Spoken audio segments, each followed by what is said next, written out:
வணக்கம் நேர்களே, நீங்கள் இணைந்திருப்பது ட்ரூத் தமிழ் கனடாவினுடைய கனடிய தமிழ் செய்திகளின் தொகுப்புடன். கடந்த 24 மணி நேரத்தில் கனடாவில் நடந்த முக்கியமான செய்திகளினுடைய தொகுப்பை தான் இந்த வீடியோவிலே பார்க்க இருக்கின்றோம். இதுவரைக்கும் சேனலை சப்ஸ்கிரைப் செய்யாத நேர்கள் இருந்தால் இப்போதே சப்ஸ்கிரைப் செய்து கொள்ளுங்கள். தொடர்ச்சியாக விரிவான செய்திகளை பார்க்கலாம் நேர்களே. முதலாவது விடயம் பார்த்தமாக இருந்தால், பொதுமக்களின் உதவியுடன் போலீசார் ஒரு கொடூரமான குற்றவாளியை கைது செய்திருக்கிறார்கள். பாலியல் வன்கொடுமை உட்பட பல கடுமையான குற்றச்சாட்டுகளின் கீழே தேடப்பட்டு வந்த நோவாஸ்கோஷியா மாகாணத்தைச் சேர்ந்த 38 வயதான ஜெராட் பெட்ரிக் பின் என்பவர் தான் பொதுமக்களின் உதவியுடன் நியூ புரூன்ஸ்விக் பகுதியில் வைத்து கைது செய்யப்பட்டிருக்கிறார். இவர் மீது பாலியல் வன்கொடுமை, கழுத்தை நெரித்து தாக்குதல் தொடர்பாக 2 வழக்குகள், குற்றவியல் அச்சுறுத்தல், காவல் அதிகாரியை தாக்கியது, அதிகாரியின் பணிக்கு இடையூறு விளைவித்தது, திருடப்பட்ட பொருட்களை வைத்திருந்தது மற்றும் நன்னடத்தை விதிகளை மீறிய 3 குற்றச்சாட்டுகள் என்று சொல்லி இவர் மீது பல்வேறு குற்றச்சாட்டுகள் இருக்கிறது. குட்பாயிண்ட் பகுதியில் வசிக்கின்ற பியான்ஸ்கா ஸ்பிராக் என்பவருடைய வீட்டு வாசலில் தான் இந்த நபரை அந்த வீட்டு உரிமையாளர் அடையாளம் கண்டிருக்கின்றார். சமூக வலைதளங்களிலே பகிரப்பட்ட புகைப்படங்களை வைத்து அவரை அடையாளம் கண்டதாக ஸ்பிராக் தெரிவித்தார். உடனடியாக தன்னுடைய இணையரின் மூலமாக 911 என்கின்ற இலக்கத்திற்கு தகவலையும் கொடுத்தார். தொடர்ச்சியாக சில உள்ளூர்வாசிகளுக்கும் தகவல் கொடுத்திருக்கின்றார். சுமார் 12 உள்ளூர்வாசிகள் தங்களுடைய வாகனங்கள் மூலமாக குற்றவாளியை சுற்றி வளைத்து ராயல் கனடியன் மவுண்டட் போலீஸுக்கு உதவியும் செய்திருக்கிறார்கள்.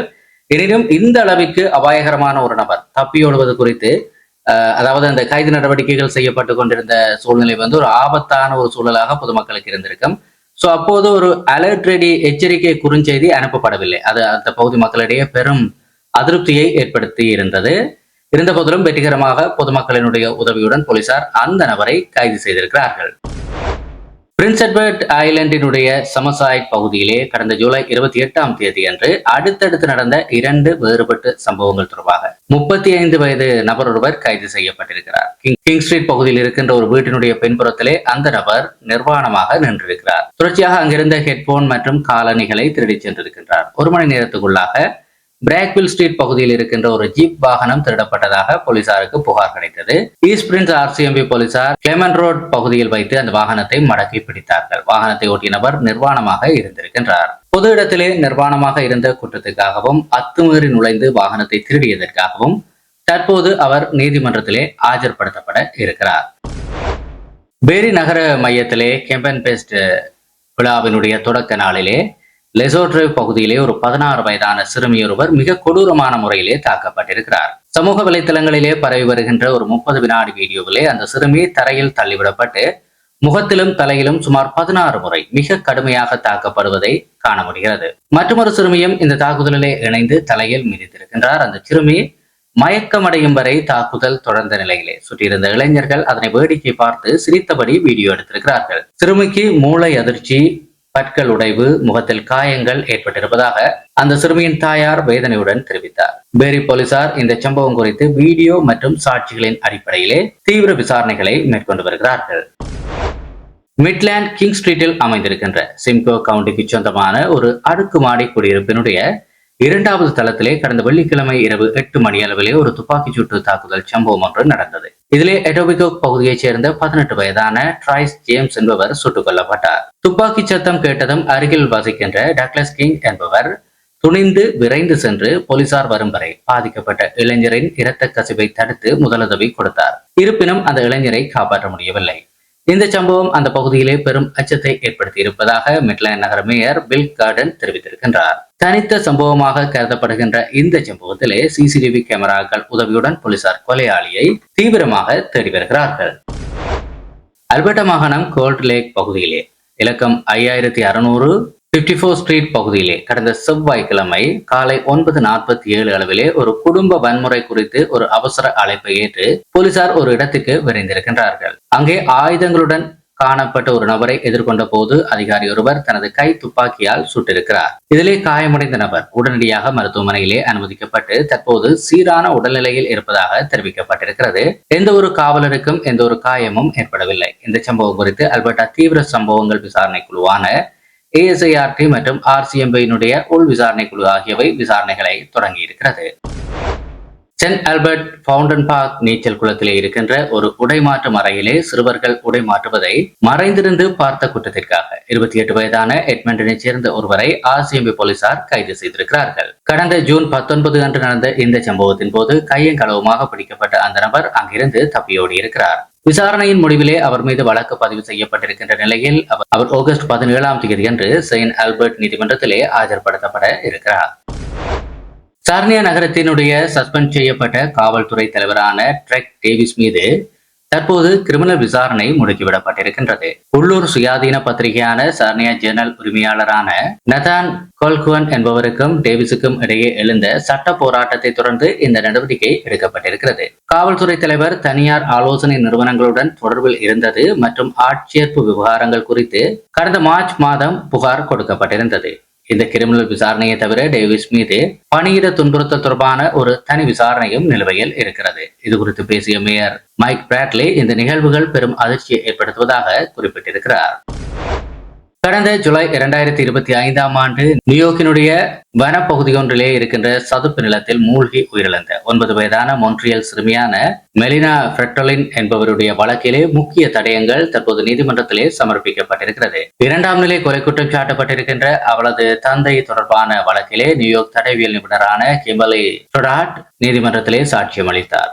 சிறுமி அணிந்திருந்த ஜாக்கெட் மற்றும் காரில் கண்டெடுக்கப்பட்ட க்ளோசர் கன்ஃபெஷன் என்று தலைப்பிடப்பட்ட 3 பக்க ஆவணம் ஆகியவற்றிலே இரத்தக்கரைகள் இருந்தது DNA பரிசோதனை மூலம் உறுதி செய்யப்பட்டிருக்கிறது. தன்னுடைய மகளை ஒரு அடையாளம் தெரியாத வேனில் வந்தவர்கள் கடத்தி சென்று விட்டதாக தந்தை கூறியது பொய்யானது என அரசு தரப்பு வாதாடி வருகிறது. இந்த விசாரணை தற்போது தொடர்ந்து நடைபெற்று வருகிறது.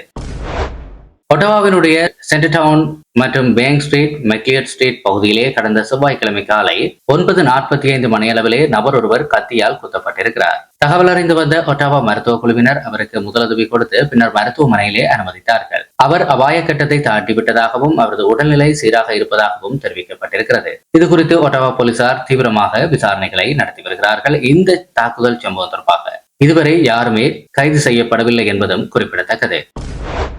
இதேவேளை நேயர்களே, ரெஜினா நகரிலே நீண்ட வார விடுமுறை நாட்களில் ஒன்றுக்கொன்று தொடர்பில்லாத பல கத்திக்குத்து தாக்குதல் சம்பவங்கள் அரங்கேறி இருக்கிறது. கடந்த வெள்ளிக்கிழமை இரவு 9:10 அளவிலே பிரின்ஸ் ஸ்ட்ரீட் மற்றும் டியூட்னி அவென்யூ அருகிலே ஒரு கொள்ளை முயற்சி நடந்திருக்கின்றது. இந்த கொள்ளை முயற்சியிலே சைக்கிளில் வந்த நபர் ஒருவர் தாக்கப்பட்டிருக்கின்றார். கடந்த சனிக்கிழமை நள்ளிரவு ரே ஸ்ட்ரீட் பகுதியில் 2 பேர் நடத்திய வாழ்வெட்டு தாக்குதலிலே ஒருவர் காயமடைந்திருக்கிறார். 3ஆவதாக கடந்த ஞாயிற்றுக்கிழமை மாலை 6:30 அளவிலே இலக்கம் 3100 5th அவென்யூ பகுதியில் வைத்து ஒரு ஆணும் பெண்ணும் கத்தி குத்து காயங்களுடன் மீட்கப்பட்டிருக்கிறார்கள். தற்போது ரெஜினா போலீசார் குற்றவாளிகளை வலை வீசி தேடி வருகிறார்கள்.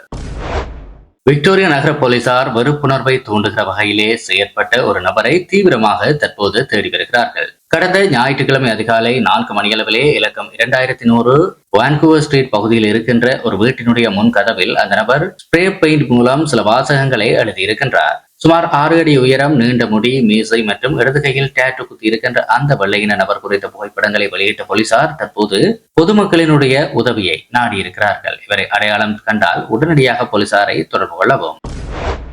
தெற்கு அல்பர்டாவிலே கடந்த 2020ஆம் ஆண்டு இருமல் மருந்துடன் ஃபென்டனைல் எனப்படுகின்ற கொடிய போதைப் பொருள் கலந்த கலவையை உட்கொண்ட 18 வயதான சஹில் கிரேவால் என்பவர் உயிரிழந்த வழக்கிலே தற்போது புதிதாக 2 பேர் மீது கொலை வழக்கு பதிவு செய்யப்பட்டிருக்கிறது. திட்டமிட்டு இந்த நச்சுப் பொருளை வழங்கியதாக குற்றம் சாட்டப்பட்டு எட்மண்டனை சேர்ந்த 24 வயதான ஹர்மன்ஜோத் சுப்மர் மற்றும் ரக்கிவியூ கவுண்டியைச் சேர்ந்த 33 வயதான தல்வீர் சித்து ஆகிய 2 பேர் மீது முதல்நிலை கொலை மற்றும் கொலை முயற்சி குற்றச்சாட்டுகள் பதிவு செய்யப்பட்டிருக்கிறது. இதேவேளை மோஹித் சந்து என்கின்ற 24 வயது நபர் ஏற்கனவே இந்த வழக்கிலே கைதாகி இருக்கிறார் என்பதும் குறிப்பிடத்தக்கது.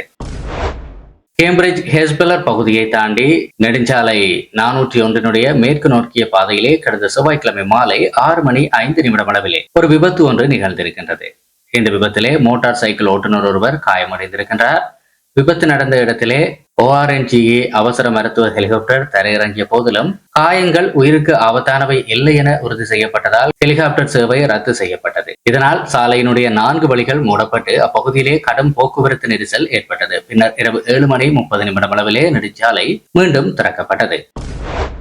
டில்சன்பர்க் சிம்கோ ஸ்ட்ரீட் பகுதியிலே கடந்த திங்கட்கிழமை மாலை 5:06 அளவிலே மோட்டார் சைக்கிள் ஒன்று முன்னால் சென்ற SUV வாகனத்தினுடைய பின்பக்கத்தில் மோதி பயங்கரமான விபத்துக்கு உள்ளாகியது. இந்த விபத்திலே தூக்கி வீசப்பட்டு பலத்த காயமடைந்த ஆக்ஸ்போர்ட் கவுண்டியைச் சேர்ந்த 38 வயதான நபர் மருத்துவமனைக்கு கொண்டு செல்லப்பட்ட நிலையிலே சிகிச்சை பலனின்றி உயிரிழந்தார்.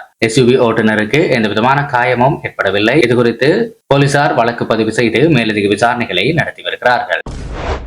கியூபெக்கினுடைய மொன்ட்ரிஜி பிராந்தியத்தில் இருக்கின்ற செயின்ட் பெர்னார்டி லேகோல் அருகே அமைந்திருக்கின்ற ஒரு லேக் கிறிஸ்டல் முகாம் பகுதியிலே கடந்த செவ்வாய்க்கிழமை அன்று கைக்குண்டு ஒன்று கண்டெடுக்கப்பட்டது. இது தொடர்பாக மாகாண போலீசாருக்கு தகவல் தெரிவிக்கப்பட்ட நிலையிலே அவர்கள் அப்பகுதியை சுற்றி பாதுகாப்பு வளையத்தை அமைத்தார். அந்த குண்டு செயலில் இருக்கிறதா என்பதை அறிய கனடிய ஆயுத படைகளினுடைய வெடிகுண்டு செயலிழக்க செய்கின்ற சிறப்பு நிபுணர்கள் வால்கேடியர் தளத்திலிருந்து உடனடியாக வரவழைக்கப்பட்டார்கள். இதனால் அந்த முகாமிலே சிறிது நேரம் பெரும் பதட்டம் நிலவியது. தொடர்ச்சியாக மேலதிக தகவல்கள் எதுவுமே வழங்கப்படவில்லை. தற்போது நிலைமை சீராக இருப்பதாக தெரிவிக்கப்பட்டிருக்கிறது. இத்துடன் இன்று நாளுக்கான கனடிய செய்திகளுடைய தொகுப்பு முடிவுக்கு வருகிறது. நேயர்களே, தொடர்ச்சியாக கனடிய செய்திகளை உடனுக்குடன் பெற்றுக்கொள்ள சேனலை மறக்காம சப்ஸ்கிரைப் செய்திருப்பதோடு நம்முடைய கனடிய செய்திகளுக்கான வாட்ஸ்அப் குழுவிலே இணைந்திருங்கள். இணைவதற்கான இணைப்பு கீழே டிஸ்கிரிப்ஷனிலும் முதலாவது கருத்துரையிலும் கொடுக்கப்பட்டிருக்கிறது.